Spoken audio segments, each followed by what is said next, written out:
Para pemirsa yang budiman, selamat datang di kanal Bambang Suwarno Ministry.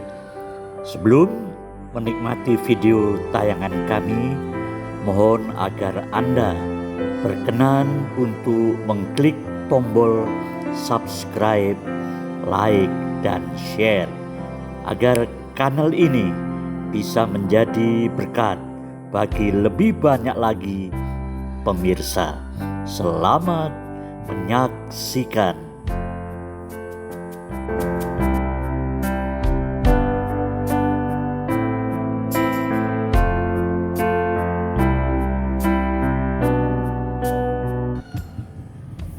Para pemirsa yang budiman, salam sejahtera bagi Anda semuanya. Bagaimana kabar Anda hari ini? Saya berdoa semoga Anda semuanya selalu sehat, sejahtera, dan bahagia. Amin. Dahulu ketika saya masih seorang remaja, sekian puluh tahun yang lampau, tepatnya ketika saya masih seorang muslim, saya pernah menganggap bahwa orang Kristen itu menyembah tiga Allah, atau menyembah tiga Tuhan, atau Tuhannya orang Kristen itu tiga. Lalu kemudian saya pun menjadi percaya Tuhan Yesus, menjadi orang Kristen, bahkan akhirnya menjadi seorang pendeta. Gantian saya dituduh, disangka menyembah tiga Tuhan. Tentu saja anggapan itu salah besar. Anggapan saya dahulu maupun anggapan orang lain terhadap kami, saya maupun kami orang Kristen, salah besar. Kenapa? Karena faktanya setelah saya jadi orang Kristen, saya tidak pernah menyembah tiga Tuhan. Kami seluruh orang Kristen di seluruh jagat raya ini, dari dulu, sekarang, sampai seterusnya, tidak pernah dan tidak akan pernah menyembah tiga Tuhan. Kami bukan penganut paham triteisme, apalagi politeisme. Yang kami sembah adalah Tuhan Allah yang Esa. Kenapa demikian? Karena kitab suci kami memang mengajarkan demikian. Baik perjanjian lama maupun perjanjian baru mengajarkan tentang keesaan Allah yang kami sembah itu. Mari kita lihat Ulangan pasal 6 ayat 4. Tuhan Allah waktu itu memerintah kepada Musa untuk mengajarkan tentang hal yang sangat penting ini, yaitu tentang Tuhan Allah Israel yang esa itu kepada bangsa Israel. Nabi Musa diutus Tuhan untuk mengajarkannya itu dengan sungguh-sungguh. Ya, kita baca Ulangan 6 ayat 4. Dengarlah hai orang Israel, Tuhan itu Allah kita, Tuhan itu esa. Dengarlah hai orang Israel, Tuhan itu Allah kita, Tuhan itu esa. Shema Israel, Adonai Elohinu, Adonai Ehad. Saudara, orang Israel harus ditegaskan tentang Allah mereka. Dan kemudian Shema Israel ini, atau pengakuan iman ini, atau kredo, atau tanda kutip dalam syahadat dalam tanda kutip, itu harus diajarkan berulang-ulang kepada generasi, lintas generasi, dan harus terusnya diajarkan. Orang-orang tua Israel harus mengajarkannya kepada anak-anak mereka turun-temurun, baik ketika mereka di rumah, di ladang, di perjalanan, ketika berdiri, ketika di mana saja, ketika duduk. Mereka harus mengajarkannya kepada anak cucu mereka tentang Tuhan Allah yang mereka sembah itu adalah Tuhan yang Ehad, atau Adonai, mereka adalah Adonai yang Esa. Saudara, ini penting supaya Israel mengerti betul-betul, yakin betul bahwa yang menciptakan bangsa itu adalah Adonai yang Ehad itu. Pelindung mereka, penyelamat mereka, pembebas mereka, yang memberikan berkat kepada mereka, yang menghidupi mereka, yang menyertai mereka, itu adalah Tuhan Allah yang Esa. Karena itu dalam ayat berikutnya ada konsekuensi ada kewajiban yang harus dilakukan oleh umat Israel, yaitu untuk mengasihi Tuhan Allah itu dengan segenap hati, segenap tenaga, segenap jiwa, dan segenap apapun yang mereka punya. Cinta mereka, kasih mereka pada Tuhan Allah yang esa itu harus fokus, harus total, harus 100%. Tidak boleh terbagi, tidak boleh dibagi kepada ilah-ilah atau berhala, saudara. Karena faktanya bangsa Israel itu sejak semula itu bangsa yang rentan terhadap sinkretisme. Karena dia kan lahir dari tanah Mesir, saudara. Ketika terjadi kelaparan pada zaman Yusuf, Yakub dengan keluarga besarnya diminta untuk mengungsi ke Mesir, hijrah dan tinggal di sana. Waktu itu kurang lebih ada 70-75 anggota atau jiwa dari keluarga besar Yakub, bapaknya Yusuf, yang hijrah ke Mesir karena bahaya kelaparan mengancam negeri ini. Nah, saudara, sejak saat itu Israel bertumbuh, berkembang dan akhirnya lahir menjadi sebuah bangsa. Selama 400 tahun Israel di negeri Mesir. Jadi dimulainya bangsa Israel itu di negeri Mesir, lahir, bertumbuh, berkembang, turun-temurun sampai 400 tahun di sana. Tapi pada akhirnya mereka ditindas, diperbudak dengan sangat keras oleh Fir'aun yang berikutnya, bukan Fir'aun zaman Yusuf, ya saudara, karena sudah mati. Fir'aun sudah berganti-ganti, Yusuf pun sudah mati, ya, diperbudak keras. Mau tidak mau, saudara, bangsa Israel tiap-tiap hari selama 400 tahun itu bersinggungan langsung, berhadapan langsung dengan penyembahan berhala, para dewa. Karena kita tahu bahwa Mesir itu menyembah para dewa. Kita tahu bahwa Mesir, bangsa Mesir kuno itu menyembah dewa Ra, dewa Set, dewa Horus, Osiris, dan Isis. Tiap-tiap hari bangsa Israel yang masih muda, yang lahir, itu berhadapan dengan ritual keagamaan Mesir yang pagan, yang menyembah berhala itu, saudara. Jadi untuk membentengi itu, saudara, Israel perlu sadar bahwa bukan berhala itu yang menyelamatkan mereka, yang menghidupi mereka, yang memelihara mereka. Karena itu kasih mereka gak boleh terbagi hanya kepada Adonai Elohim mereka saja, 100%, sekuat tenaga, sekuat jiwa, sepenuh akal budi. Kemudian Israel keluar dari bangsa Mesir atas pimpinan Musa, atas perintah Tuhan. Dalam perjalanan berikutnya ke negeri perjanjian, Israel pun berhadapan dengan bangsa-bangsa atau bani-bani atau suku-suku lain yang juga menyembah berhala. Mereka berjumpa dengan Bani Amon, Bani Moab, Edom, Filistin, orang-orang Kanaan. Ya.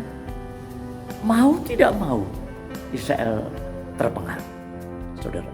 Terjadilah proses akulturasi, terjadilah proses sinkretisme. Israel sangat rentan terhadap penyembahan berhala, saudara. Jangankan rakyat biasa, Raja Salomo pun itu pernah jatuh dalam penyembahan berhala gara-gara mencintai banyak wanita asing. Wanita asing itu punya sesembahan mereka, dewa-dewi mereka.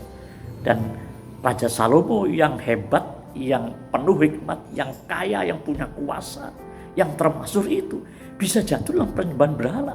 Ya, menyembah Tuhan Allah mereka, tetapi juga mempersembahkan kurban kepada dewa-dewi uh,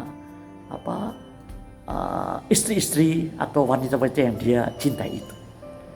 Kalau Salomo pun bisa menyembah berhala, rakyat biasa, umat biasa lebih berpotensi untuk jatuh dalam penyembahan berhala.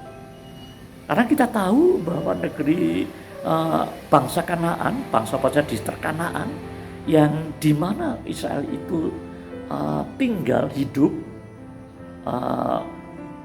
di tengah-tengah mereka, saudara, Israel pasti melihat ritual-ritual keagamaan yang dinaikkan oleh bangsa-bangsa itu kepada dewa-dewa mereka. Ya. Kita tahu bahwa mereka menyembah Baal, menyembah Dagon, menyembah Kamos, menyembah Molo, menyembah Asitoret. Ya. Israel sangat berpotensi untuk membagi cintanya. Karena itu dalam Ulang tadi dikatakan, kasihlah Tuhan. Kasihmu harus 100% mutlak kepada Yahweh Elohim saja. Gak boleh dibagi dengan para dewa, para berhala, para ilah itu. Ya. Allah sangat marah, Allah sangat cemburu. Allah yang membebaskan, Allah yang mencipta, Allah yang menghidupi, Allah yang menyertai, Allah yang terus membimbing mereka. Tiba-tiba cinta umatnya terbagi kepada para berhala, para dewa yang sesungguhnya tidak punya kontribusi apa-apa terhadap bangsa Israel. Karena itu harus diajarkan terus-menerus. Dan sampai hari ini, saudara, sampai hari ini tiap-tiap orang Israel harus menaikkan doa Shema, yaitu doa pengakuan iman bahwa Allah yang mereka sembah itu adalah Tuhan Allah yang esa. Sampai hari ini itu yang diajarkan Musa, saudara. Tapi Nabi Yesaya pun berkali-kali mengajarkan. Nanti dalam ruang deskripsi, kolom deskripsi itu silakan saya tulis ayat-ayat yang diajarkan oleh Nabi Musa dari kitab Yesaya. Nabi Yesaya, Musa sudah saya jelaskan tadi, Yesaya di kitab Yesaya, dan juga Nabi Maliaki. Nabi Yesaya itu sangat bersemangat menekankan tentang keesaan Allah kepada bangsanya, saudara. Sampai-sampai ada yang mengatakan bahwa Nabi Yesaya ini adalah Nabi Tauhid karena dia sangat bersemangat mengajarkan tentang keesaan Tuhan Allah itu. Ya. Dan kemudian dalam perkembangan berikutnya sampai zaman intertestamental, sampai zaman Perjanjian Baru bahkan orang Israel itu berjumpa lagi dengan peradaban yang menguasai peradaban dunia, budaya Yunani yang menguasai dunia waktu itu, ya. Dan mereka Yunani kuno itu juga menyembah para dewa, dewa Hermes, dewa Ares, dewa Hera, dewa Apollo, dewa Zeus, Artemis dan seterusnya, saudara. Makanya tidak heran kalau ini harus diajarkan terus-menerus dan sampai hari ini orang Israel terus menaikkan, mendaraskan doa pengakuan iman Shema Israel itu, saudara. Itu perjanjian lama.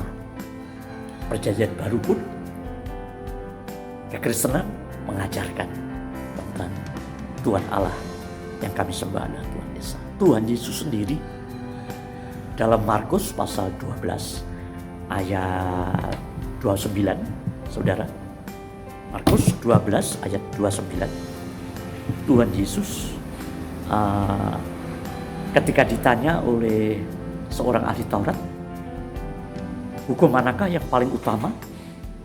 Tuhan Yesus langsung mengutip Ulangan pasal 6 ayat 4 yang diajarkan oleh Musa itu, yaitu tentang Shema Israel. Kita lihat Markus pasal 12 ayat 29. Jawab Yesus, hukum yang terutama ialah, dengarlah hai orang Israel, Tuhan Allah kita, Tuhan itu esa, sama. Karena ini mengutip dari yang pernah diajarkan oleh Nabi Musa 1200-an tahun lebih sebelum Tuhan Yesus, saudara. Artinya apa? Artinya Tuhan Yesus mengaminkan, meneguhkan apa yang diajarkan Musa, karena ajaran itu benar. Karena faktanya memang Tuhan Allah Israel itu Tuhan yang esa. Dan di zaman Tuhan Yesus, orang-orang Kristen pun, orang Kristen awal itu kan hampir semuanya, para rasul pun semuanya orang Yahudi. Ya. Makanya ketika ditanya ahli Taurat, Tuhan Yesus katakan hukum yang utama adalah Shema Israel. Karena itu kasihlah dia sepenuh hatimu, sepenuh jiwamu, sepenuh kekuatan.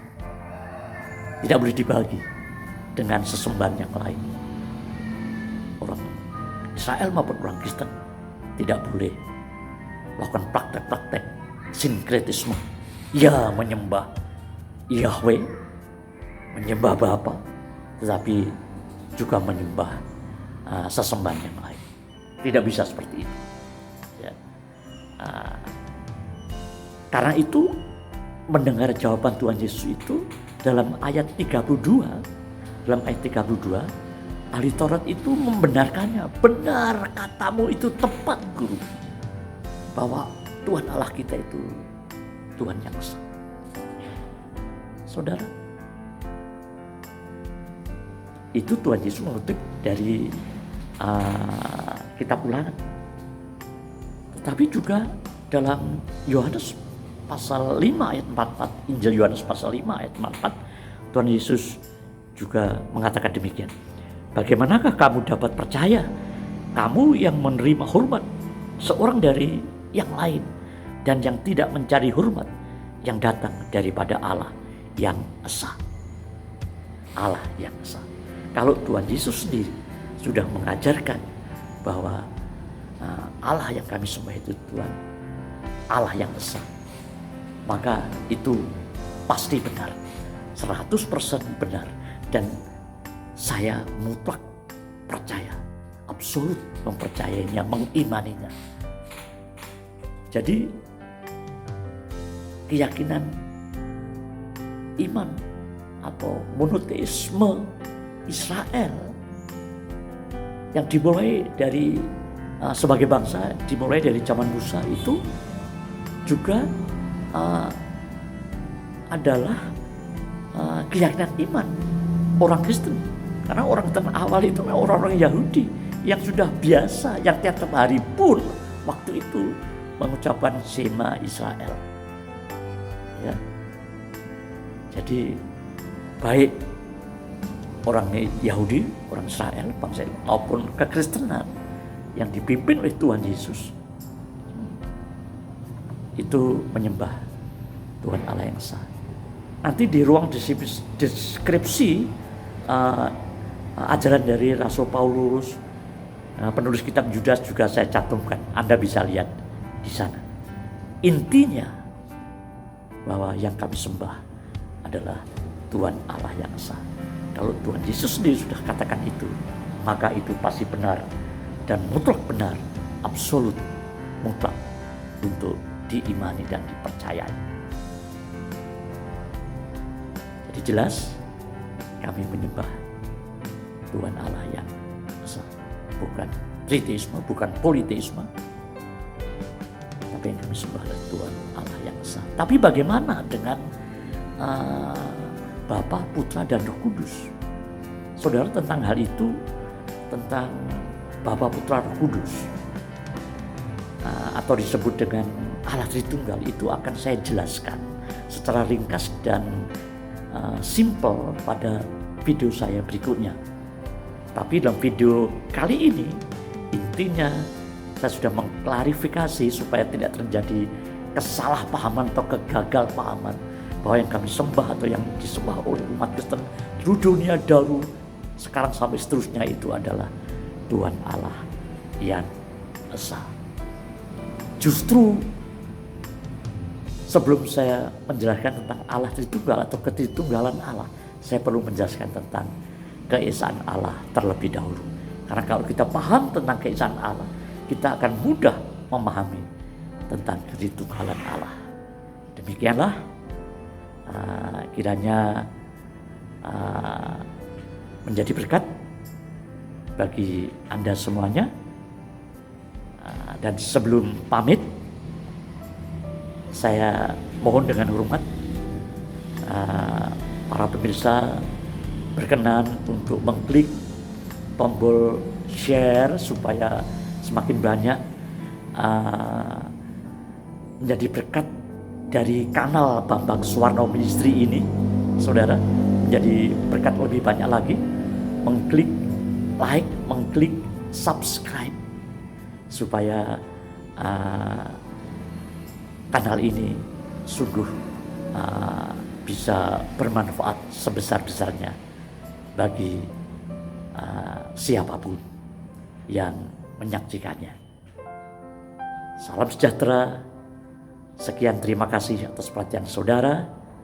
Tuhan Yesus memberkati kita.